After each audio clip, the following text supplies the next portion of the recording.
Удар по аэродрому в аннексированном Крыму. Рубль падает. Стихийный митинг в Челябинске. Всем привет, это новости «Воздух» на Ходорковский лайв. Подписывайтесь, ставьте лайки. Сейчас расскажу о главных новостях этого дня. ВСУ ударили по аэродрому Бельбек в Севастополе утром 27 ноября.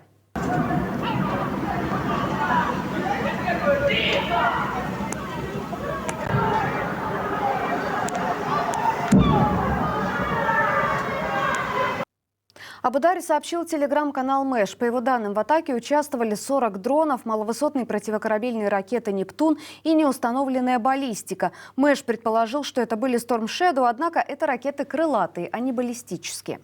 В Севастополе и Балаклаве были слышны взрывы. Вероятно, это работало ПВО. По данным российского Минобороны, над Крымом и Черным морем этим утром было уничтожено 25 беспилотников. Губернатор Севастополя Михаил Развожаев добавил, что были сбиты также 2 ракеты. Телеграм-канал «Крымский ветер» заметил, что севастопольцы жаловались в соцсетях на отсутствие воздушной тревоги во время атаки. Развожаев заявил, что сигнал подается только если на город идет от 20 дронов. Сегодня же, по его словам, такого риска не было. В башкирском Салавате под огонь российских военных попал российский же кукурузник Ан-2. Об этом инциденте сообщил телеграм-канал «Авиаторщина».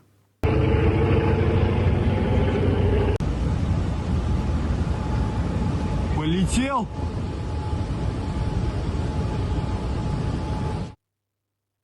Самолет авиакомпании «Русавиа» летел по маршруту Уфа-Салават-Уфа с целью осуществления аэрофотосъемки. На борту находились 3 человека, 2 пилота и оператор. Однако охрана Салаватского нефтеперерабатывающего завода приняла его за дрон и открыла стрельбу. Командир самолета сразу же доложил об обстреле диспетчерам. В итоге Ан повреждений не получил и благополучно сел в Уфе.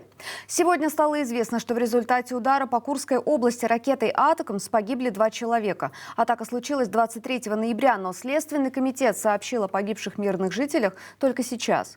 В сообщении говорится, что ракетный удар был нанесен 3 тактическими ракетами по населенному пункту Большое Жирово. СК возбудил дело по статье «Теракт». Ранее Минобороны сообщало, что ВСУ нанесли удар ракетами «Атакамс» по поселку Лотаревка. Там находится зенитный ракетный дивизион С-400.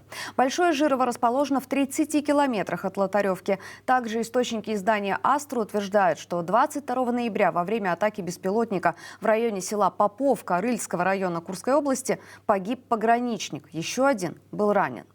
Минобороны России признала отправку освобожденных из плена солдат обратно на фронт. Это нарушает Женевскую конвенцию. Мобилизованный Василий Григорьев, вернувшийся из плена, пытается оспорить решение, но Минобороны ссылается на указ о мобилизации и утверждает, что нормы конвенции на российских пленных якобы не распространяются. Григорьев и его сослуживец Дмитрий Давыдов, возвращенные на фронт после 8 месяцев в плену, сбежали и обратились в военную прокуратуру. Позже Давыдов скончался в части, а Григорьев продолжает добиваться увольнения. Друзья, прежде чем продолжать, ненадолго отвлекусь, чтобы напомнить вам, что мы завели телеграм-канал, куда дублируем все наши программы, в том числе для вашего удобства в аудиоформате, чтобы вы могли получать новости в любой удобной для вас форме. В случае блокировки YouTube в России мы сможем оставаться с вами на связи, так что подписывайтесь. Ссылку на канал вы найдете в описании этого ролика. Рубль продолжает падение. Курс доллара на международном валютном рынке Форекс сегодня на пике превысил 114 рублей. Такого не было с марта 2022 года. Курс евро вырос до 120 рублей. Рубль падает из-за нехватки иностранной валюты от экспорта, который, в свою очередь, сократился под воздействием санкций и снижения цен на нефть. Об этом пишет Forbes со ссылкой на экспертов. Осложнили ситуацию санкции США против Газпромбанка. Именно этот банк обслуживал значительную часть экспортных операций, в частности, платежи за российский газ. Санкции против Газпромбанка могут привести к сокращению притока газовой выручки в страну. При этом падение рубля власти как будто устраивает. Министр финансов Антон Силуанов во вторник сообщил, что валютный курс важнее для экспорта, чем уровень ключевой ставки, а текущее значение доллара якобы позитивно сказывается на компаниях, продающих товары за границу. Он считает, что текущий курс рубля способствует экспорту. Тем временем Володин пожаловался на дефицит рабочих на заводах. Нам же надо, чтобы на рынок труда пришло как можно больше профессиональных рабочих. Поглядите, у нас заводы стали работать круглосуточно. Дефицит огромный кадров. Спикер Госдумы вспомнил 80-е, когда студентов в колледжах было в 5 раз больше. Заодно он напомнил министру труда, что тот отвечает за мигрантов. И, мол, лучше бы, конечно, обойтись своими кадрами. В Челябинске жители вышли на стихийный митинг. Они потребовали встречи с генпрокурором Игорем Красновым из-за коммунальных аварий. 2 улицы в Мороза остались без отопления и воды. Вся улица Трубника, вся улица Энергетика с июля месяца тонет в канализации. По пояс и по горло было. Сейчас все это продолжается. Челябинские СМИ со ссылкой на жителей пишут, что в домах ржавые трубы, которые могут не пережить зиму. Некоторые жильцы говорят, что самостоятельно купили насосы для осушения затопленных подвалов, но управляющие компании их игнорируют. На народном сходе люди потребовали встречи с генпрокурором, так как сегодня он с подчиненными работает в Челябинске. В итоге на встречу приехал только вице-мэр города Александр Астахов, который заявил, что проблемы решат еще через 2 недели. Дома остались без отопления накануне, но сама поломка произошла еще месяц назад. Сегодня в Челябинске 3 градуса мороза. Коммунальные аварии сейчас происходят ежедневно. Вот губернатор Пермского края Дмитрий Махонин сегодня извинился за коммунальные аварии в регионе. На севере края произошло несколько крупных поломок после снегопада. Жители минимум 8 районов остались без электричества и воды больше, чем на неделю. Это 50 тысяч человек. В некоторых населенных пунктах людям приходилось топить снег, так как подвоза воды не было. По словам чиновника, причиной стало аварийное состояние труб. Сейчас там ведет проверку прокуратура. За месяц до аварии Махонин же заявлял, что повторения прошлогодних коммунальных проблем не будет. А это Ростов-на-Дону. Жители дома на Белорусской улице показывают, какая температура в их квартирах. Они живут почти без отопления около месяца. Коммунальщики утверждают, что проблемы в подвале дома, факт холода в квартирах подтвердили официально, но вопрос так и не решается. Также сегодня нет отопления и электричества в нескольких районах Петропавловска-Камчатского. Одновременно с коммунальными авариями в России появляются новости о повышении платы за услуги ЖКХ. Расценки повысят традиционно в июле, но уже сейчас люди, сидящие без отопления, могут узнать, что, например, в Красноярском крае они будут платить за ЖКХ на 17% больше, с учетом, что полгода назад тарифы и так выросли на 10%.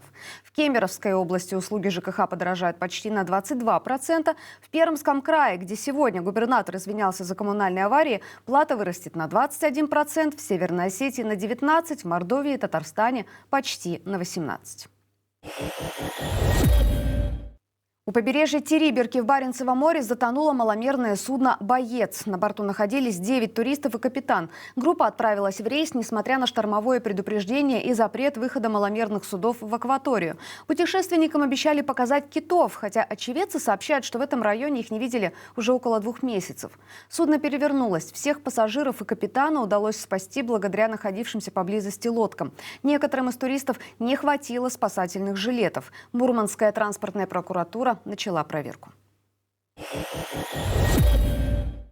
В России резко выросло число краж сливочного масла. За последнюю неделю возбуждено около полусотни уголовных дел. Забирают сразу по несколько пачек масла из магазинов по всей стране. В Москве, Подмосковье, Твери, Симферополе, Петрозаводске, Липецке, Сызрани и других городах. Цены на масло с начала года выросли на 23%, почти на четверть. С 876 до 1021 рубля за килограмм. Генпрокуратура заявила, что увеличение цен не имеет объективных оснований. «Хватит убивать, остановим войну». Плакат с такой надписью достал политзаключенный Алексей Горинов перед заседанием суда. Сотрудник ФСИН пытался отобрать плакат, а потом приказал его убрать.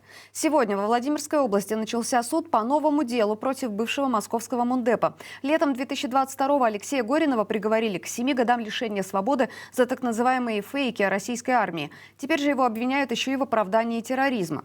О состоянии здоровья подзащитного рассказала адвокат Алена Савельева. 63-летний Горинов тяжело болен. У него бронхит, ему тяжело ездить в суд. Летом сторонники политика жаловались на условия его содержания в СИЗО. Матраса нет. Горячей воды тоже нет. Туалет не работает. В камере живет мышь, с которой Алексей делит печенье. Путин сегодня прибыл в Казахстан для встречи с президентом Касымом Жомартом Токаевым. Визит совпал с заседанием АДКБ, где Казахстан председательствует. Накануне Путин опубликовал статью, подчеркнув важность союзничества России и Казахстана и их роль в создании многополярного миропорядка. В Башкортостане мужчина провалился под лед на глазах у своей собаки. 59-летний Николай решил сократить путь через реку Уфу на велосипеде, но тонкий лед всего 2 сантиметра не выдержал. Собака по кличке Белка 4 дня верно ждала на берегу, надеясь, что хозяин вернется. Сегодня водолазы нашли тело мужчины на глубине 9 метров. Родственники увезли Белку домой. Что же, это были основные новости к данному часу. Оставайтесь на нашем канале, смотрите другие ролики, подписывайтесь, ставьте лайки и помогайте нам распространять информацию. А также подписывайтесь на наш телеграм-канал, где мы, повторю, дублируем всю информацию, в том числе в аудиоформате. И главное, берегите себя.